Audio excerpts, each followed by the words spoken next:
नमस्कार, स्वागत है आप सभी का हमारे इस चैनल पर। तो मैं आपको पढ़ा रहा था राष्ट्र गौरव, पर्यावरण एवं मानवाधिकार अनिवार्य प्रश्न पत्र और 2021-22 का सिद्धार्थ यूनिवर्सिटी का पेपर में हल करा रहा था, जो कि इसी बार का पेपर है। ओके, प्रीवियस ईयर पेपर नहीं है ये, इसी बार का है। 2021-22 में पेपर आया है और 12 तारीख को यानी कल आपके अवध यूनिवर्सिटी में इसका पेपर होना है। तो मैंने कहा ये जो पिछला पेपर क्या इसी बार का पेपर है, इसको मैं हल करा दूँ।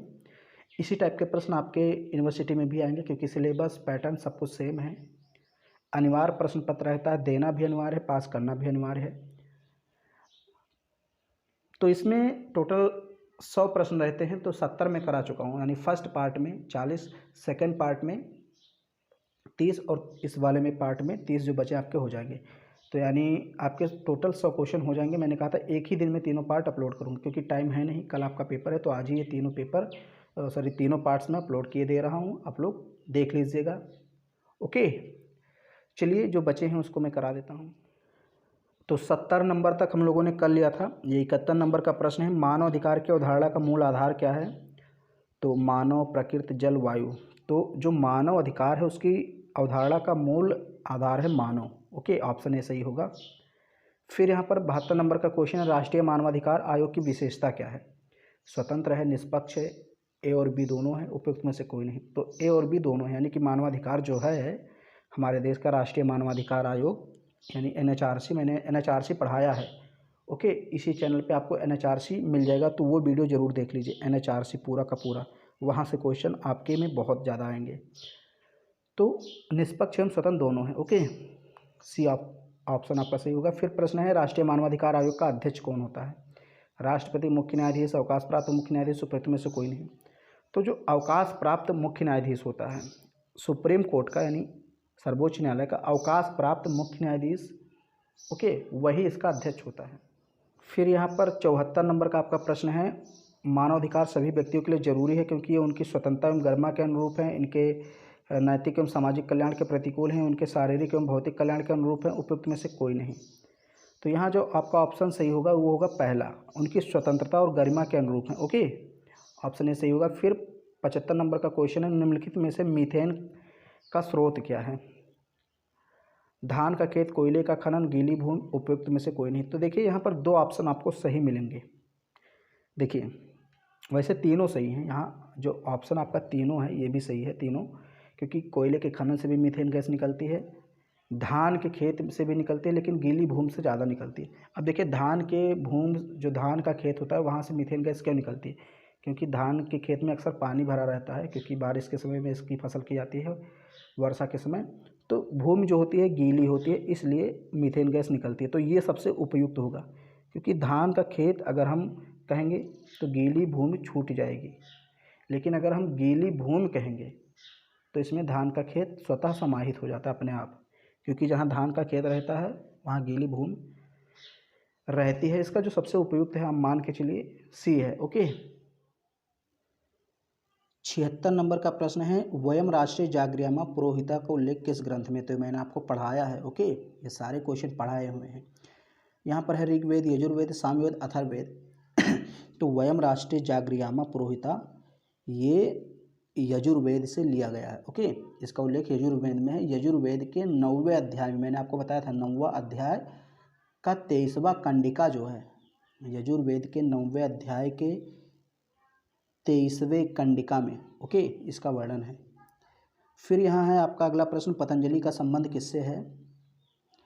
धार्मिक कर्मकांड से, व्यापार से, राजनीति से, योग से। तो ऑप्शन डी आपका योग से है, पतंजलि। ओके, अगला प्रश्न है, रामायण की रचना महर्षि वाल्मीकि ने किस भाषा में की? वैदिक, संस्कृत, लौकिक, संस्कृत, अवधी, प्राकृत में। तो जो है कि रामायण की रचना हुई थी वैदिक संस्कृत में। ओके, फिर अगला प्रश्न है, महाभास के पात्र देवव्रत के पिता कौन थे? महाभारत लिखा है, मैं थोड़ा जल्दी में हूँ। महाभारत के पात्र यानी महाभारत का एक कैरेक्टर है देवव्रत, उसके पिता कौन थे? कर्ण, शांतनु, विचित्रवीर, व्यास। तो शांतनु उसके पिता थे, ऑप्शन बी आपका सही होगा, शांतनु। महाभारत के द्रोण पर्व में कौन सी घटना संबंधित है? अभिमन्यु का वध, घटोत्कच का वध, जयद्रथ वध, उपयुक्त कोई नहीं। तो इसमें घटोत्कच का वध ये घटना इससे संबंधित है। फिर यहाँ है निम्नलिखित में से कौन वैदिक साहित्य नहीं है? ऋग्वेद, यजुर्वेद, सामवेद, आयुर्वेद।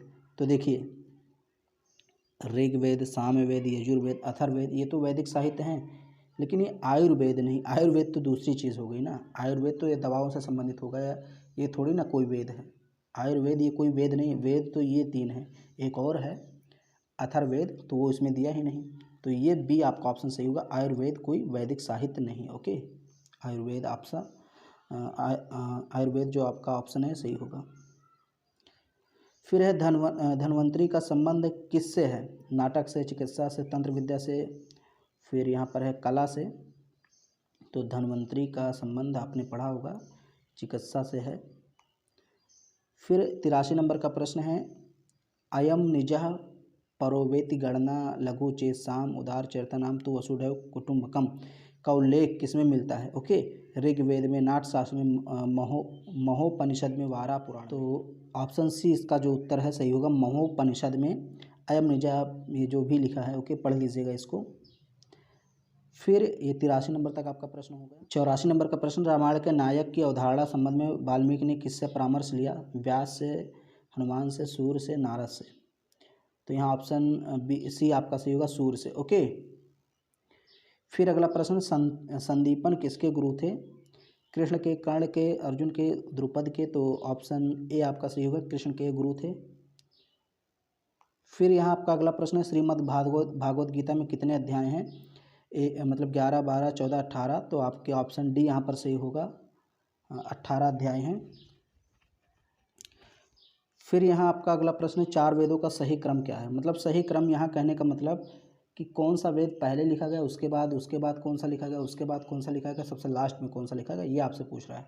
ओके, तो सबसे पहले जो लिखा गया था ऋग्वेद। तो यानी ये 2 आपके ऑप्शन सही हो सकते हैं, बी और सी, क्योंकि डी और ए तो वैसे गलत हो गए क्योंकि यहाँ ऋग्वेद दिया ही नहीं पहले, तो ये दोनों गलत हो गए। अब 2 बचता है, ऋग्वेद के बाद यजुर्वेद आता है, यजुर्वेद के बाद सामवेद, सामवेद के बाद अथर्ववेद। तो आपका ऑप्शन बी सही होगा।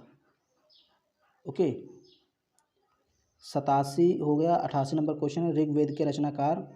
पाणिनि, पतंजलि, वेदव्यास, ऋग्वैदिक ऋषि। तो देखिए इसके मैंने क्वेश्चन एक बार पढ़ाया था, तो वहाँ मैंने आपको बताया था, ये क्वेश्चन मैंने पढ़ाया है। तो कहता है अगर संकलन कर्ता कहीं पूछता है तो वहाँ कहीं कहीं नाम वेदव्यास का आ जाता है, लेकिन यहाँ पूछा रचनाकार, तो रचनाकार में किसी पार्टिकुलर ऋषि का नाम नहीं आता। वैदिक काल में जितने भी ऋषि थे, कहा जाता है कि ये जो ऋग्वेद है इसकी रचना कई ऋषियों ने मिलकर की है। तो यहाँ पर आपका ऑप्शन जो है ऋग्वैदिक ऋषि, ये सही होगा, डी। अगर ये ना दिया होता, ऋग्वैदिक ऋषि ना दिया होता, कोई और ऋषि का नाम दिया होता, मान लीजिए यहाँ अगस्त ऋषि दे देता, अगस्त, तो हम किसको लगाते? तो व्यास को लगा देते। लेकिन यहाँ उसने किसी अन्य ऋषि का नाम नहीं दिया, यहाँ दे दिया ऋग्वैदिक ऋषि। तो यहाँ ऋग्वैदिक ऋषि को ही हम लगाएंगे, क्योंकि किसी पार्टिकुलर ऋषि का नाम नहीं है। हाँ, कहीं कहीं वेदव्यास आ जाता है, आपको मिल जाएगा। 79 नंबर का प्रश्न है, परम तत्व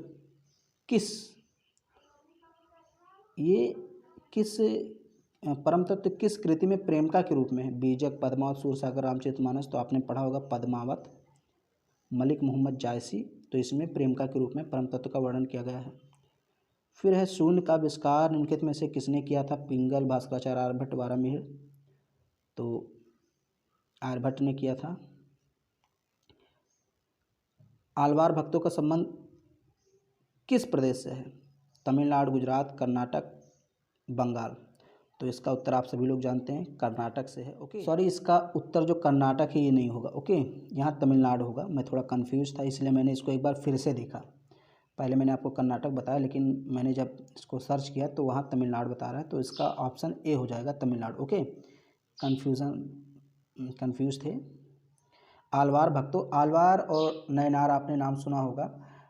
दक्षिण भारत के मतलब ये 2 धर्म थे, शैव धर्म और वैष्णव धर्म। शिव को मानने वाले, विष्णु को मानने वाले।